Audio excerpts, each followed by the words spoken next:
assumptions that served you well when you were brand new, which is you own everything. That's how you learn the full scope of what you're doing. Those assumptions have to change if you're going to grow into a role of higher responsibility and be able to be strategic and be thinking at a level. You can't be hanging on to all the details and managing all these little things.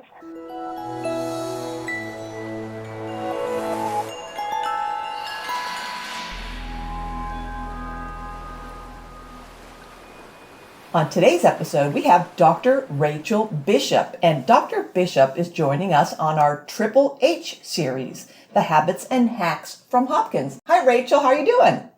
Good morning. I am doing well. Thank you. I'm happy to be here. Well, thank you, Dr. Bishop. I am so glad you joined us today because you are going to talk about a topic that everyone is hot about, and that is coaching. And I would love for you to start, if you would, by telling us about who you are here at Hopkins, a little bit of your history so people can see what a unique and an interesting career path you're on right now. Thank you. You know, I'm actually new to the Hopkins team. I'm a faculty member at the Wilmer Eye Institute. I'm an ophthalmologist. I joined in January, and I came from NIH, where I had been working for the past 14 years in clinical care ophthalmology and clinical research. I made this shift actually because I wanted to transition to part-time clinical care so that I could grow my coaching practice, sort of a second career branch. So that's what brought me to Hopkins. That's what I'm focusing on now when I'm not in clinic. I love it. And I just, we were chatting a bit before the podcast, and I just think people's careers and their journeys are so interesting to me. So could you just briefly tell us, how does an ophthalmologist grow into coaching? What piqued your interest to want you to get the certificate in coaching that you got, I believe, from Georgetown University? Right, from Georgetown. Wow, what piqued my interest? I'd have to say this interest is long-standing. I think the only way to be honest about would be I tumbled into it. My first job out of college was as a platoon leader in the Army in the 2nd Infantry Division in Korea, and met my unit, and I had about 20 members of my platoon, and they were young. I was pretty young, and I realized that I just gravitated towards learning the stories of my team members, my platoon members, and seeing how I could help those who were young and figuring out their path. And I don't think it ever stopped. About 15 years ago, right before I came to NIH, I realized I'd like to make this something I do more formally, but I knew that it wasn't really the right season of my life to do it. I mean, I was still very involved, but fully involved with work and raising my family and so on. So it had to sort of be on hold. But it's always been in the back of my mind that I wanted to spend time helping people achieve the goals thereafter. And sometimes that goal is just even defining the goal. What's the goal I'm after?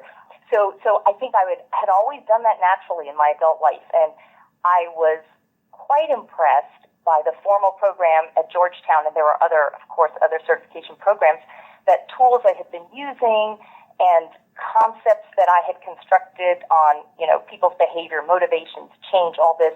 There's such a developed field in this that I hadn't tapped into. It was sort of on-the-job training for me. So I really appreciated reading the books, hearing the instructors, engaging and practicing, and learning how many great models are out there for thinking and tools for working with clients in this area. So that was a terrific experience going through the certification training and then the follow-on coaching since then.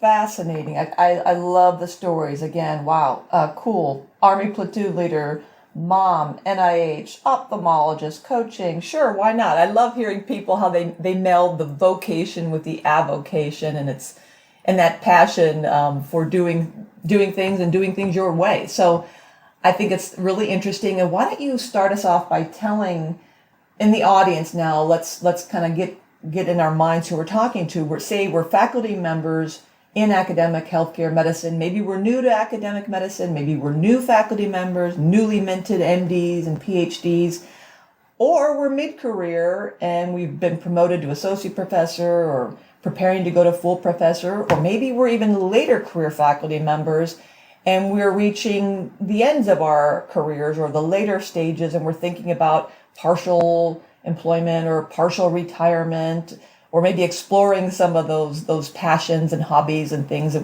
we were always interested in but couldn't do because we were busy seeing patients and writing grants and papers. So tell us, what is coaching and how can we benefit from coaching? Sure, and you've actually laid out very common time points when people could engage coaching with benefit. But I do think it helps to start with just asking the question, what is coaching? We're very familiar with coaching like from sports teams, and that's not entirely different than the concept of coaching for personal growth. And I think of coaching as a process, and I think of it as one person helping another person or a team achieve their goals. What really defines coaching is that it's an inquiry-based process, and those questions that the coach asks help the client arrive at insight. So in other words, the coach is working as a partner, really, with the client. They offer up observations and they offer different perspectives, but the client is really the one making the discoveries and sculpting that path that they're going to move into, the change they want to make or the insights they want to achieve. So this relies on a premise, and this is one of the things I also like about coaching. It relies on the premise that the client really is well fortified to move forward in their life. But there's just this obstacle sometimes getting in the way. They see where they want to be. It's like they can see over that stream to the other side, but they're just not sure how to get there. And that's a simple analogy, but I think it holds true for a lot of coaching. And the coach is able to help the client figure out how they're going to get over that stream to the other side. So it's certainly a judgment-free zone. Many of us are in medicine, and we understand the sacred, intimate space when you're sitting with a patient. There's no judgment, there's full confidentiality, and you are really there serving your patient. It's not so different than that, but the goal is that you're there serving your client towards achieving whatever it is that they're after. You know, and it can be a small thing, Kim. It can be, I just want to change a health habit. I want to start a new routine. I want to change a pattern of how I'm living my life. Or it can be global rethinking. I'm at a place in my life where this was what I wanted 20 years ago, and I gunned for it, and I got it. Now it's not as exciting as I thought it would be, or I've grown and matured, and I'm just ready for a new challenge and new learning. And gosh, how do I make that shift? What do I even want? I don't quite know what I want, but I know I want something different. And just diving in and exploring that. Yeah. Now tell me how coaching differs from mentoring. Because you know, across the country, in North America, around the world, mentoring has been key on almost every institution I know. There's no one who's not said or acknowledged the fact that mentoring is critical to academic success and engagement and wellness and leadership development. Everyone knows about mentoring, all the publications, it's firmly established. So I'm wondering, putting myself in the shoes of, say, a new faculty member who's saying, well, wait a minute, everybody's telling me I need a mentor and a mentoring team and multiple mentors and peer mentors. Now I need a coach. What's the difference between a mentor and a coach? Yeah, well, that is a great question. I would start by saying there are a lot of similarities. So the goal of the mentor is to see their mentee succeed. And that is the same goal as the coach. But the difference is when the coach and the client sit together, they have created kind of a contract, like this is our goal, and been quite specific about it. And there's a deliberate wish for some kind of shift or change that you bring to that coaching engagement. With mentoring, I see that more as a developmental assistance. In other words, I'm a junior faculty person, and I am going to, this is like the fertilizer. These people are going to help me grow into this rich role that I have all these skills that I can bring into. But I might not be coming to the mentor with, there's this friction I have and I want to resolve it. I'm instead coming to the mentor with, here I am, I'm ready to go. Can you help make sure I'm on the right track? Does that make sense, that distinction?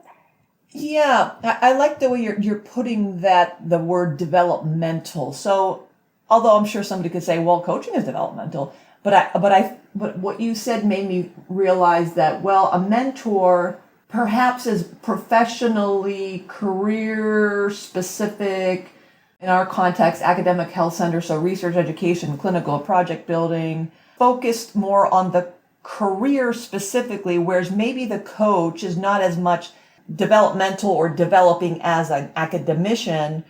That could be part of it, but it's also maybe it sounds more personal to me, and it's broader because you said it could be something about home or personal life or you gave the example of developing a fitness routine. Maybe you wouldn't want to, and I'm sure some mentors that develops into a relationship where you can have these personal conversations around, gosh, my grants are going gangbusters. My papers are great. My lab team is great. I wish I could just, get in better cardiovascular conditioning. I'm sure there's a mentor who'd be like, well, actually, I got a great gym. And I can see how that might happen organically over time with a good mentor or mentoring teams. But it seems to me that a coach is maybe more personal, and I would feel freer, I'm guessing. I think I would feel almost safer. I don't want to say like it's unsafe, but I would feel safer with a coach maybe than a mentor who we have that kind of traditional relationship with. A mentor is this senior person or people, and we're trying to meet the bar and impress them, and we're performing almost for them and for their approval, whereas a coach has this unbiased, they don't have any stake in you getting a grant or paper because they're not on your grant or paper. So you're freer to be you. Yes, well, that is right. And I've had mentees, and, all those personal components come into it, but, you're really pushing through this paper that they're going to publish or what have you.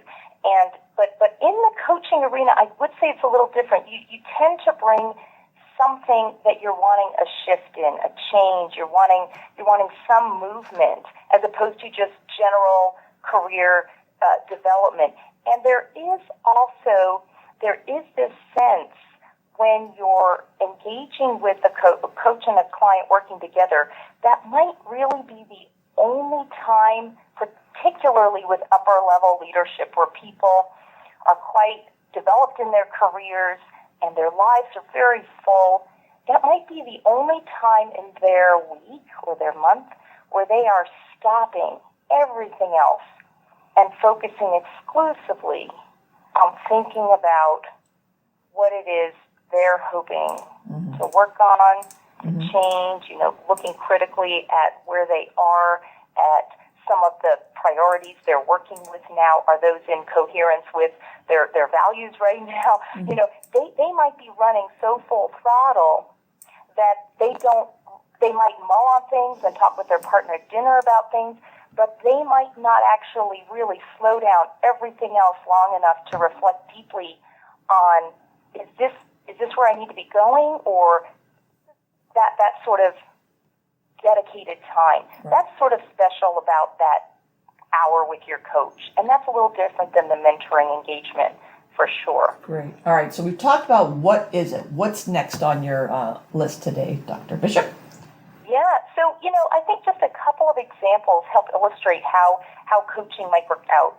Say there's a faculty member who is maybe mid-career, has a great clinical practice going on, a research branch of their work, and they've been offered, a committee position, leading a committee in an area they're particularly interested in.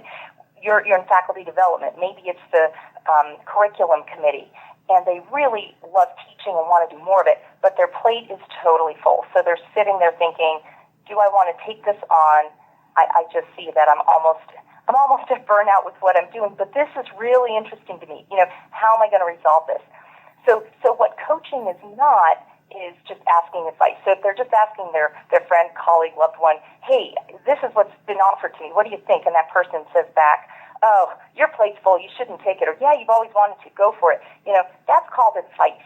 But it's quite different. That is not coaching. A coach might respond by starting with, well, what about this committee position on the curriculum committee? What about that appeals to you?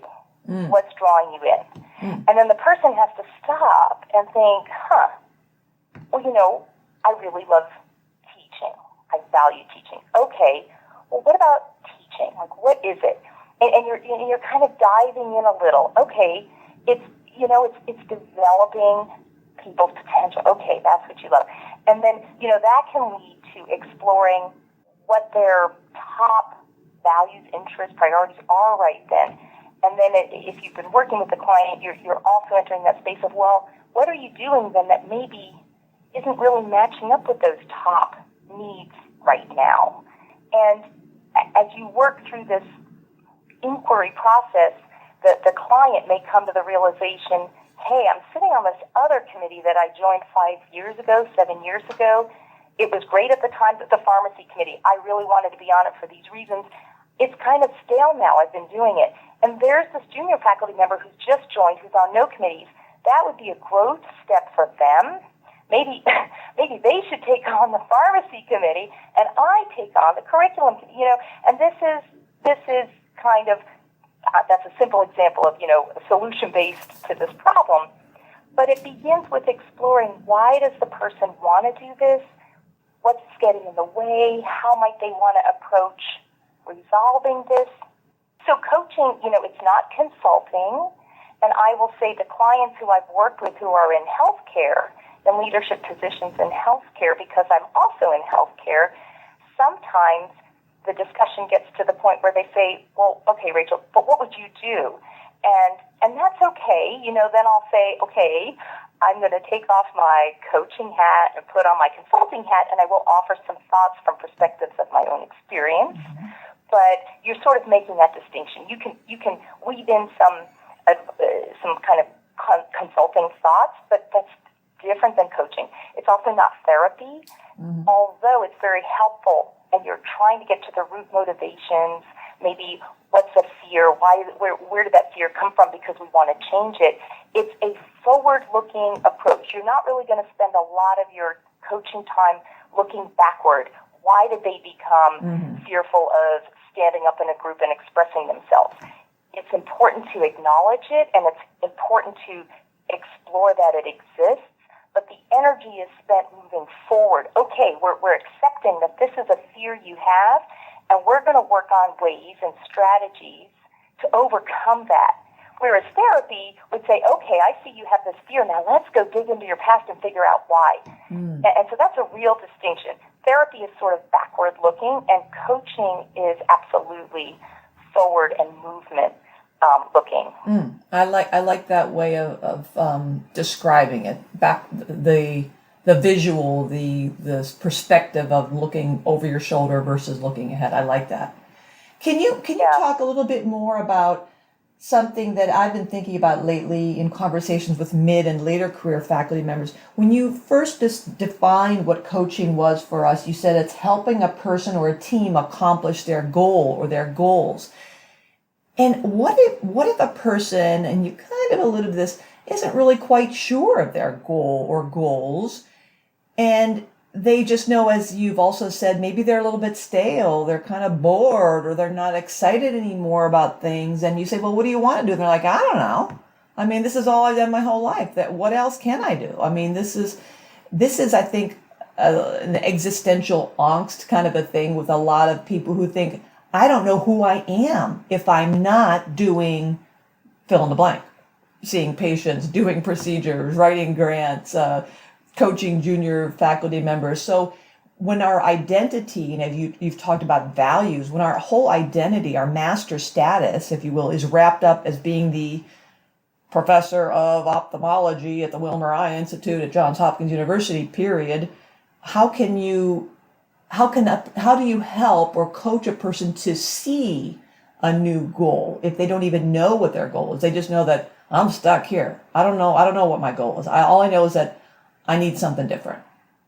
I can't believe you asked that, because that lands right in the middle of what I find most exciting. Ooh. So there's this whole area of life design thinking, and actually a fun book for people who find this topic interesting is called Design Your Life.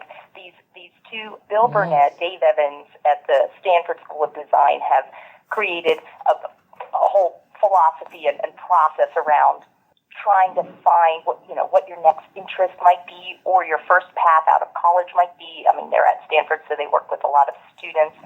But this is absolutely what is one of the fun projects in coaching, because you do have to stop long enough and be willing to open your mind to look inside and say, first of all, what's not exciting about what I'm doing? But more interestingly, what's pulling me? And there is a process. I mean, through questions and through some brainstorming and through some exercises. And I will say, coaching, the most successful coaching is successful because clients are doing some work in between the coaching sessions.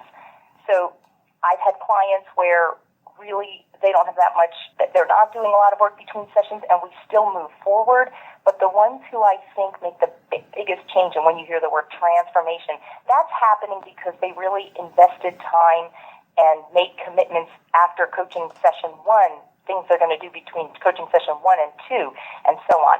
So the work you do at home and in between, and the things you try on, and the exercises that you're willing to engage with, that helps you move where you want to go. So if that project is, I'm stuck, I don't really know what I want, but I know I'm not getting that much joy and satisfaction anymore in what I'm doing, then we would begin by sort of clearing off the space, just making a big wide open space and beginning to explore, well, what excites you? What interests you? When are you feeling like you're in flow, like you're lost in something? And they can be bringing in music. They can be bringing in walking their dog. They can reveal that when they really have free time, they're like on a hack radio thing. It can be anything. And you begin to just let them open that space. And eventually, you actually hear a smile in their voice. And a lot of time we're on Zoom. I mean, you begin to see this person who you've only seen in this serious way. You begin to see this child's expression come out, because eventually it does. Yeah. In all of us is this creative creature, is this, enthusiasm, but you have to give it room. Transitions are one of the areas I love working in the most. And you don't always know where you want to go. You just know you want to go somewhere. Yes. Oh, Dr. Bishop, I love that. And especially I want to amplify what you said. You called out Designing Your Life. The book is subtitled How to Build a Well-Lived, Joyful Life. It's by Bill Burnett and Dave Evans. So I want to make sure people caught that great reference, because that is a good book. I have read that. My dear friend Jennifer Haythornthwaite recommended that to me a couple years ago, and it's a great book. And I love that you like this whole transitions thing. And you're reminding me of so many examples. And one of the aha moments I had when I first got into this field called faculty development, that I didn't even know was a field, was when I had a conversation with a junior faculty member, and I was by then mid-career, and it was just how you described a joy, something in that's called, and I hate to say it this way, but it's kind of, there's a flat affect, dead eye kind of a look when you ask some people to describe what they're doing. And she came to me for advice, and she kind of went through the drills, almost kind of like a big inhale, like, here we go, this is what I do. And she started talking about blah, blah, blah, blah, blah, blah, blah. Her eyes were just kind of flat. I mean, very polite, nice. But as she started going into, and I can't remember what area, whatever it was, she became more animated. Her eyes got bigger. Her smile got more authentic. Her face just kind of lit up, and her hands started gesticulating, and the pace of which she spoke was faster. And I just let her go and, riff on all that she was talking about. And then she stopped, and then she was like, so I don't know what to do. And I'm like, well, I just met you, 10, 15 minutes ago, but boy, oh boy, is it so clear to me that you are crazy passionate about this, because you were off the wall. I wish I could have recorded you so you would have seen you were alive. Your eyes just boom, like flashlights out of your head. And she said, really? And I said, yes.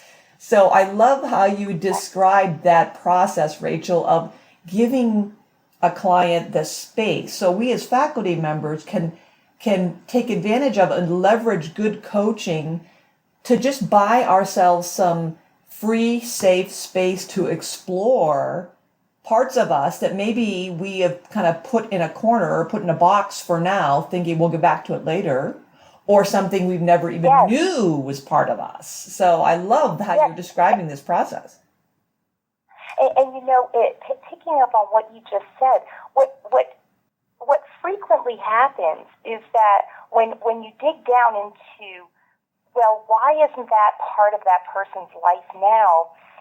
Quite often there are assumptions that someone is living with, that I just say the word client because it's a short word and everybody knows what that means, the coachee, that they're living with, that is stopping them from engaging in that particular passion, if you will, because in their mind, A, what they're doing now doesn't have a place for B, what would bring that passion. And when you dig into some of these assumptions, you end up realizing that there is a way to make things fit, that the assumptions are not really correct. It's not true that just because you're a super busy surgeon, you can't exercise, you're too busy to exercise. That's an assumption you might have made, or you might have made an assumption that because you've always had to be the person who sees through all those projects you start, that you can't release any to anybody else because, you were raised full ownership, full responsibility for my patients, my projects. But as you move up in leadership, of course, you have to learn how to delegate and coach your own subordinates. You have to learn to let things go, or you can't make room for the things that you're adding. So the assumptions that served you well when you were brand new, which is you own everything, that's how you learn the full scope of what you're doing, those assumptions have to change if you're going to grow into a role of higher responsibility and be able to be strategic and be thinking at a level. You can't be hanging on to all the details and managing all these little things. And, some of the excitement of coaching, in healthcare is where I do the most of this area, which is leadership development, is helping people define what they can still, what will serve them to still meet that passion of, say, seeing students, residents, fellows, seeing that group of trainees develop, yet not having to be the ones doing all the implementation steps in the program, and figuring out a new path where they can be less directly involved, because actually they are more directly involved now with the strategic planning level things. Right. And this is why I'm so appreciative of what your office does with faculty development. I actually think we sometimes miss opportunities to help faculty members grow into these higher levels of responsibility and quite exciting work. And sometimes I think people hold themselves back because they think, I couldn't handle anymore. I'm barely getting by as it is. But I do believe that if you thoughtfully examine what's on your plate and thoughtfully choose what you want to keep there and what you want to lose, and you can't make these shifts in a day. I mean, it takes some planning. You can actually direct your compass, to the way you're growing and make room for the things you want to grow into. Well, you're reminding me of that other book, What Got You Here Won't Get You There. And that's a book by Marshall Goldsmith. And it talks to exactly what you said, that we think, well, gosh, I'm successful. I've made it this far doing this and that, so I have to keep doing that. But you're right. That next leveling up requires a pivot, a shift, a recalibration. And you're right, some of that fear or anxiety about future fill in the blank is because you're thinking, oh my gosh, I mean, there's no way in God's green earth I could do that because this about, bowled me over. But we sometimes we hem ourselves in with those, as you're saying, the assumptions of, well, this is how I got here by doing that. And so I'd have to do more of that and I could never do that. Well, no. Or sometimes with leaders, we lack, Robin Ely talks about this, not having a leadership identity. I don't want to be a leader like that. Are you kidding me? I would never want to have her life or his life. It's that failure to realize, well, you don't have to do leadership like they do leadership. And you don't have to, the next step doesn't necessarily require that you sacrifice or sweat bullets and practically kill yourself to get here. That it's not always, it's a lot of, I guess I'm just saying, I'm re-saying what you're saying, is that those faulty assumptions, and that's why I think a coach would really help us more so than a confidant or a good friend or a partner or a mentor, because they give you that unbiased perspective.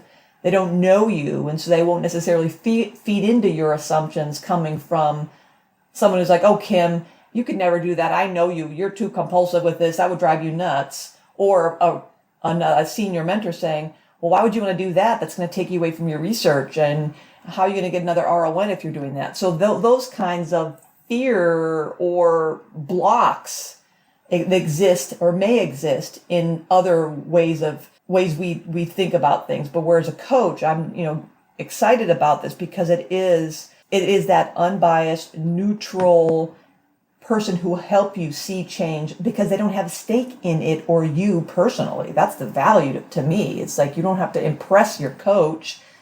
They're not going to get any grant funding because of working with you. They're not married to you or in your lab. Yes. Yeah, and you mentioned something there, and I don't want to overwhelm people with book titles, but I mean, if you're finding this topic interesting, there is this great book called The 15 Commitments of Conscious Leadership, and you may have I don't know come across that. Jim Detmer, Diana Chapman, and they discuss what you touched on, which is being conscious, being deliberate about the kind of leader you want to be. And that means you're separating yourself from what you have seen in other leaders. Perhaps you're adopting certain things that you admired, and there are certain things certain traits you don't want to emulate and you want to avoid those. But this idea of conscious leadership is kind of making a commitment and exploring how you want to show up. And everybody's different, right? So if you have certain gifts, you're going to draw on those. The next person has different gifts. They're going to be very different. They're going to have very different leadership styles, and they're both going to be extremely effective because they are using, their authentic selves to lead whatever their project is. I've seen very quiet leaders whose teams would jump under a bus for them. And then I've seen loud, boisterous, like really fun-loving leaders, and they are great. So it's not that there's one way to be an effective leader, right, but being conscious and being deliberate about choosing how you want to show up, how you want to run your team is important. And the other thing that you touched on that I think is worth mentioning is we were talking about sort of some of the inward work, inward exploration, like what are your assumptions, and what's actually sounding exciting to you now? Where are you pulled now? That's the inward-facing stuff. Some of the power of coaching is in the idea that sometimes very small outward changes, little steps, lead to big change. I'm also thinking of like the tipping point from Malcolm Gladwell, but right, little steps can lead to big change. And changing patterns and habits are things that are kind of interesting to think about. A lot of what we do is just default behavior because we've always done it. And to change default behavior takes some conscious determination. And then people say it takes 30 days or it takes 60 days. But the point is, after a certain amount of time, a habit can be changed and you have a new default. And a coach can be very helpful in helping a person kind of figure out, well, what little pattern do I want to change? And it might just be, Kim, it might be, I wanted to stop putting sugar in my coffee. I'm thinking this just isn't good for me. But it took me a full month to finally enjoy coffee without sugar. That is such a small, silly example. I didn't need a coach. But it's a small change and eventually became my new norm. The lifestyle things, I want to commit to some kind of exercise. I might just be committing to taking the steps instead of the elevator because that's as much commitment as I can make right now. But it is a commitment and it's a small change. And the thing is, it then leads to the next step and the next step. So coaches can help a client figure out what little steps are they wanting and willing to commit to towards the goal of what ends up being bigger movement. Yeah. Well, folks, I don't know about you, but I am so excited right now. I want to go out and get a coach, and I think Dr. Rachel Bishop would be a great coach for you. And Rachel, why don't you tell people what's the best way to get in touch with you if they want to learn more about coaching or explore coaching with you? You can find me we're all available on Google, right, through Hopkins. I have my own coaching company, DiscoverWorks. I have a different company. We do immersion coaching where you go on site for 3 days, and that's sort of like exploring big life change stuff. Curiosity Co-op is that one. You could look that up. But really, you can just send me an email, and I'll say I'm very happy to just explore whether coaching would seem to be a good path for a particular goal. I'm a little biased in that I find it's a good path for a lot of movement forward and change and growth, but it reached me anyway. I'm not hard to find, I don't think. I think your email address is rbishop6. Is that right? It is. It's rbishop, RBISHOP6 at jhmi.edu.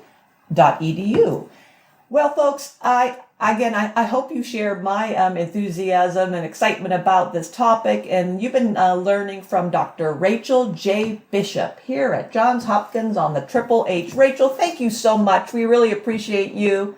Thank you for having me. This was so much fun, and I wish good luck to all of your listeners who are wanting to make changes in their own lives.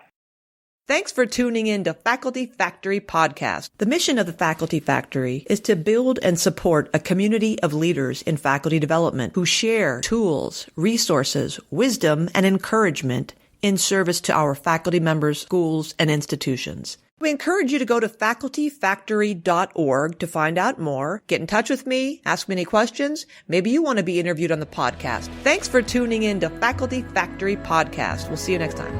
The Faculty Factory podcast and website is sponsored by the Johns Hopkins University School of Medicine Office of Faculty. For more information, visit facultyfactory.org.